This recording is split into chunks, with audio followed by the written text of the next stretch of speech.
जो अभी अभिज्ञान बता भी रहे थे, दरअसल ये चुनाव में उठने वाला मुद्दा है।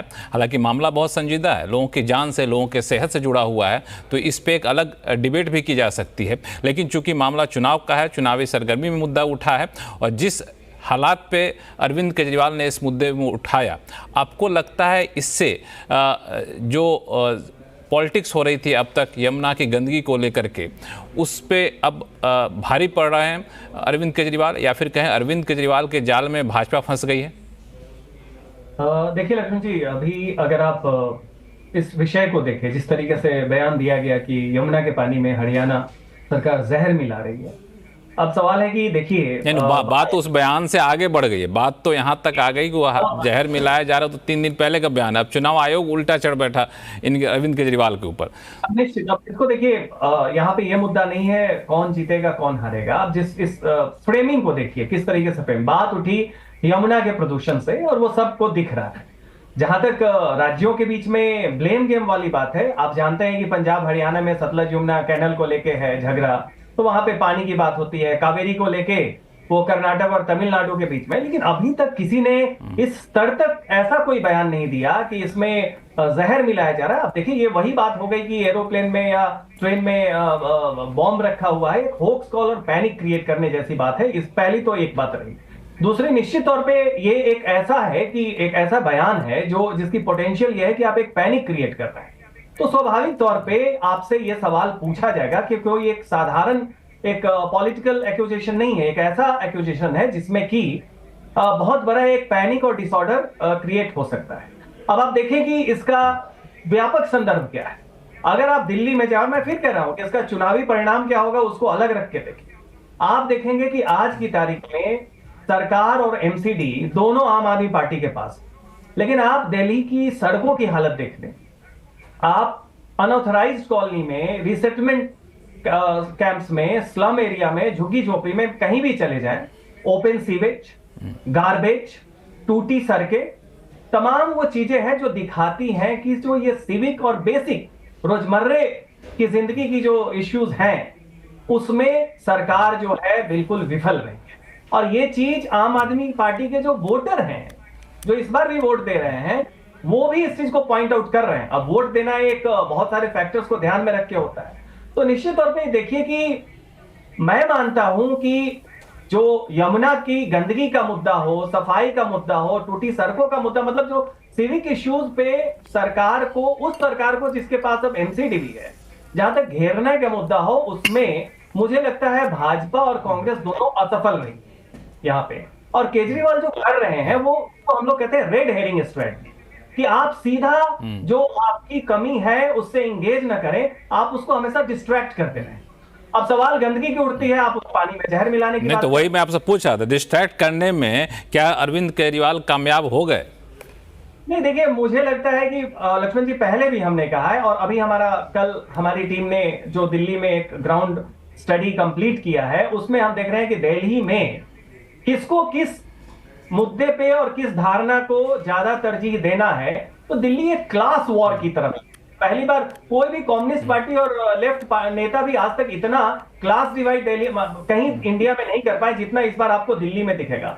ये सारे मुद्दे ऐसे हैं जिसको पॉइंट आउट तो सब कर रहा है, लेकिन केजरीवाल के इस बयान पे सबसे ज्यादा आपत्ति, नाराजगी और इसका चुनावी प्रभाव आपको मिडिल क्लास में, जो लोकल कम्युनिटीज हैं, जाट, गुजर्स, उनके बीच में वहां दिखेगा। वहीं आप चले जाएं, जो लोअर मिडिल क्लास हो या उसमें अनऑथराइज्ड कॉलोनी में रहने वाले, वो इस बात को पॉइंट आउट कर रहे हैं, और वो भी कह रहे हैं कि साहब, जो 2020 तक जो दिखी थी उसके बाद से कोई नई अच्छी नीति या कुछ भी नहीं दिख रहा है, फेलियर दिख रहा है। लेकिन फिर भी उनका मानना है कि साहब कुछ जिसको हम रेवड़ी कल्चर कहते हैं, उसमें चूंकि आम आदमी पार्टी पे भरोसा ज्यादा है बजाय कि बाकी पार्टियों पे, ये जो मुद्दा है कि उनके बयान से सफल हुए नहीं हुए हैं, तो देखिए मिडिल क्लास में तो कतई नहीं हुए हैं, जहां तक दूसरी पार्टी है उनमें भी नहीं हुए हैं। बस इनको वोट जो भी मिल रहा है वो केवल इसलिए मिल रहा है कि जो लाभार्थी एक आर्थिक रूप से कमजोर वर्ग है, जो एक बड़ा वर्ग है, वो अभी भी मान के चल रहा है कि केजरीवाल सरकार जो की क्रेडिबिलिटी फ्रीबीज में बीजेपी और कांग्रेस से ज्यादा।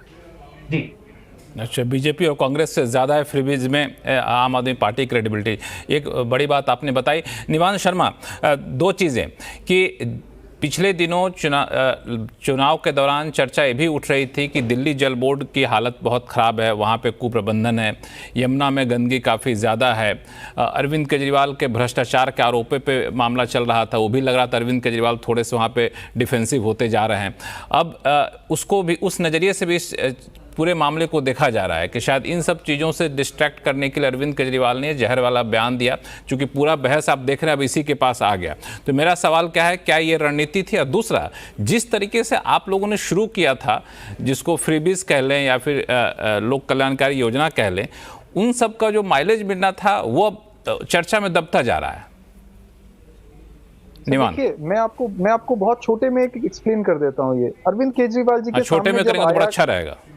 बिल्कुल बिल्कुल। देखिए, दिल्ली की जनता जो है वो अरविंद केजरीवाल जी पे विश्वास करती है, उनकी क्रेडिबिलिटी है। अभी आपको बताया गया, अरविंद केजरीवाल जी के सामने जब आया कि पानी के अंदर अमोनिया बहुत ज्यादा आ रहा है और अगर ये लोगों तक पहुंच गया तो डिसीजेस हो सकती है, तो इमीडिएटली अरविंद केजरीवाल जी ने इसको मुद्दा उठा दिया और इसी को बोला कि आप हरियाणा को बोलिए या तो एक्सेस वाटर छोड़े या अमोनिया कम करे। बस इतने से मुद्दा था ये। इन्होंने इसको इतना बवाल मचा दिया।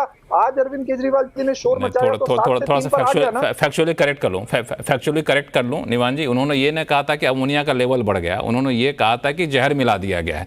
जहर मिला देना, अमोनिया का लेवल बढ़ जाना, कम से कम दिल्ली की जनता तो अच्छे से समझ जाती है, तो ये एक पैनिक क्रिएट हो जाता है, इसीलिए मामला बढ़ा। अगर किसी चीज को पीने से कैंसर जैसी बीमारियां हो सकती हैं, किडनी फेलियर हो सकता है, तो वो जहर नहीं होगा। ये क्या, ये तो छोटी सी बात है, इसको इतना बड़ा मुद्दा बनाने की जरूरत नहीं है। मुद्दा क्या है? मुद्दा ये है कि अरविंद केजरीवाल जी ने जब मुद्दा उठाया, शोर मचाया, तब अमोनिया 3 पे आ गया ना। ये मुद्दा है, यही अरविंद केजरीवाल जी करना चाहते थे। सिद्धार्थ यादव ने कहा कि वो तो इस मौसम सिद्धार्थ यादव ने जवाब तो दिया था कि ये चूंकि ऐसे मौसम में कई बार फ्लक्चुएशन होता है। नहीं, फ्लक्चुएशन होता है तो 5-6 दिन से बढ़ता जा रहा था और एक दिन मुद्दा हुआ और अचानक से फ्लक्चुएशन हो गया। इतनी तो जनता भी समझती है सर, दिल्ली की समझदार जनता है। मैं ये कहना चाहता हूं कि हम तो बहुत क्लियर चुनाव लड़ रहे हैं। हम तो ये कह रहे हैं कि हम फ्री बिजली से 5,000 रुपए बचा रहे हैं, हम फ्री शिक्षा से 10,000 रुपए बचा रहे हैं, हम फ्री इलाज से 5,000, फ्री बस सर्विस से 2,500 और महिला सम्मान राशि देने से 2,100, टोटल 25,000 रुपए महीना बचा रहे हैं हम जनता के। आप क्या कर रहे हो? 20 राज्यों में आपकी सरकार है, आपने 50 लाख करोड़ रुपए का घाटा करवा दिया जनता को। आपने जो है सारा पैसा उठा के पूंजीपति दोस्तों को दे दिया। 2-2 हजार करोड़ रुपए की रिश्वत देके आप सरकारी बिजली के टेंडर देते हो, तो बिजली तो महंगी हो ही जाएगी। जनता ये कह रही है कि बीजेपी अगर आई तो हमारी फ्री बिजली बंद हो जाएगी, फ्री पानी बंद हो जाएगा, आप 2,500 रुपए देना तो छोड़ो, बस का सफर भी बंद हो जाएगा। आज मैं आपके चैनल पे चुनौती देता हूं, हमारे पास तो सीएम कैंडिडेट है अरविंद केजरीवाल, क्रेडिबिलिटी है, नीयत है, नैरेटिव है, काम किए हुए हैं, अगले 5 साल का विजन है। ये बीजेपी के पास गाली गलौज करने के अलावा, गुंडागर्दी करने के अलावा, एजेंसियों का मिसयूज करने के अलावा और क्या है? कौन है इनका सीएम कैंडिडेट? ये बता दे, आपके चैनल में चुनौती देता हूं। और अभी कांग्रेस के प्रवक्ता भी बोल रहे थे, मैं तो हैरान हो गया, इनके पास इतना डेटा है। इतना डेटा तो इनके नेता राहुल गांधी के पास भी नहीं है जो रैलियां करते हैं। मैं इनसे ये कहना चाहता हूं, आपने कहा था संक्षिप्त में रखेंगे निवान जी, बीजेपी का साथ देना बंद करें दिल्ली में। आप चुन लें कि आप डेवलपमेंट के साथ हैं कि गुंडागर्दी के साथ हैं, चुन ले कांग्रेस भी।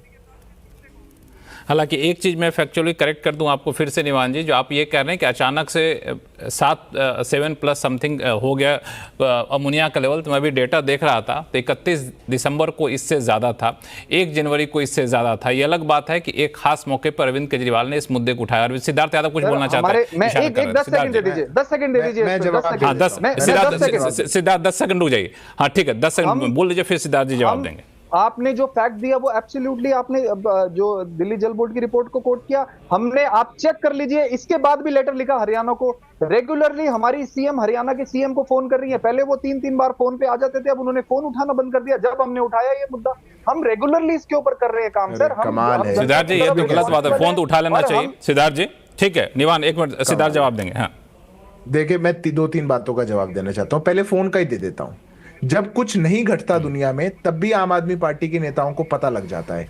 हमको खरीदने की कोशिश की जा रही है, हम गिरफ्तार होने जा रहे हैं, ऐसा होने जा रहा है, वैसा होने जा रहा है। फोन नहीं उठाया और ट्वीट नहीं हुआ। कल गिरफ्तारी होनी है ये पता है आतिशी जी को, उसका तो ट्वीट हो सकता है, पर हरियाणा के मुख्यमंत्री फोन नहीं उठा रहे, इतने महत्वपूर्ण विषय पे वो बात नहीं कर रहे, तब कोई पब्लिक स्टेटमेंट नहीं हुई। ये भैया हमने प्रेस कॉन्फ्रेंस निवान जी क्या कह रहे हैं? मैं आपके बीच में नहीं बोला था निवान जी, मैं निवान जी प्रेस आपके बीच में कॉन्फ्रेंस करके बताया कि फोन नहीं उठाया दूसरी हमारा। बात, आप मेरे को, आप जब तक मैं अपनी बात बोल रहा हूं ना, आपकी इस बात की प्रेस कॉन्फ्रेंस की डेट, उसकी डिटेल अपनी स्क्रीन पे रेडी रखिएगा, अरे दिखा आप दीजिएगा, चेक ठीक है? करिए, अब मैं अपनी आप बात पूरी कर रहा हूं, मैं प्रेस चेक नहीं कर कॉन्फ्रेंस रहा, करिए। मैं कहता हूं मैं 1.5 मिनट बोल रहा हूं, आप समय लीजिए, 1.5 मिनट में दिखा दीजिए, मेरी 1 मिनट में बात हो जाने दीजिए। अभी मैं आपको निवान जी ने प्रेस क्या कॉन्फ्रेंस सुना कहा, देता उन्होंने हूं, कहा रुकिए। देखिए छोटी सी बात हुई, छोटी सी बात का बड़ा सा इशू बना दिया। लक्ष्मण जी आप तो बड़े पत्रकार हैं, जेनोसाइड वर्ड छोटा होता है, आम आदमी पार्टी के लिए हो सकता है, नरसंहार, वो कह रहे हैं दिल्ली के अंदर नरसंहार होने जा रहा है, जेनोसाइड होने जा रहा है, ये पैनिक नहीं है तो क्या है? ये छोटी सी बात है। अभी वास्तविकता क्या हो चुकी है, और निवान जी की बातों को सुन के भी और इनके सब प्रवक्ताओं को, इनके पास बातें खत्म हो गई। इन्होंने पूरे चुनाव में जो ढकोसला सोच सकते थे, जो ये फ्री दे देंगे, ऐसा कर देंगे, वैसा कर देंगे, अरे सर, वो दिल्ली की बातें जनता खत्म हो के गई। लिए विजन अब दीजिए, बातों क्या को कर रहे हैं खत्म आप? करके चुनाव आ गया, अब देखिए अब ये खत्म कर एजेंडा दीजिए, आप लेकर के विजन आए। दीजिए। अब इनकी बौखलाहट दिल्ली की देखिए। जनता के अभी लिए मैं आप क्या दो करेंगे, बातों आप का ये बता जवाब दीजिए देना बस। चाहता हूं, ये चाह नहीं रहे। मैं सीएम फेस का भी जवाब दूंगा और मैं एक बात का और जवाब देता हूं। ये अपना बिल्कुल विजन दीजिए। डॉक्यूमेंट लेकर के आए, क्या लिखा विजन डॉक्यूमेंट में? कह रहे हैं जो सीवर बंद है, ये इनका ऑफिशियल 15 पॉइंट के विजन डॉक्यूमेंट में, जो सीवर बंद है उनको खुलवा देंगे। अरे 11 साल से आप सरकार में है, सीवर आप खुलवा नहीं पाए, सीवर बंद है उनको खुलवा देंगे। कह रहे हैं बिजली का बिल मत भरिएगा, सरकार इनकी बिजली के बिल बनाए इन्होंने, लोगों को दिए इन्होंने, कह रहे बिजली का बिल मत भरिएगा, हम उसको माफ करवा देंगे, जिन्होंने भर दिए उनको वापस देंगे, घर जाके पैसे लौटाएंगे आप। ये इस प्रकार की राजनीति जब कोई नेता करे, कह रहे हैं हम एक नई कहाँ स्कॉलरशिप है लेके ऐसा? आप आएंगे। मुझे सेम दिखाइए। स्कीम आई थी 2019 फ्री के आती है अंदर, दिल्ली में। उसमें 5 साल के अंदर 5 लोगों को कहाँ भेजा, का है बिजली का उसमें फ्री 5 बिल? साल में 5 लोगों को भेजा, पर अब Factually- इनकी factually कहानी बदल रही incorrect है आप। मैं देखिए मैं Factually लक्ष्मण incorrect जी है आप। आपसे आग्रह करता हूं, आप निवान जी को थोड़ा सा एक ऐसा मिनट निवान जी, समझाइए कि निवान जी सोमवार एक मिनट जब बोल आप लेते हैं झूठ बोल सिद्धार्थ रहे जी, हैं, हम फिर आपको फिर correct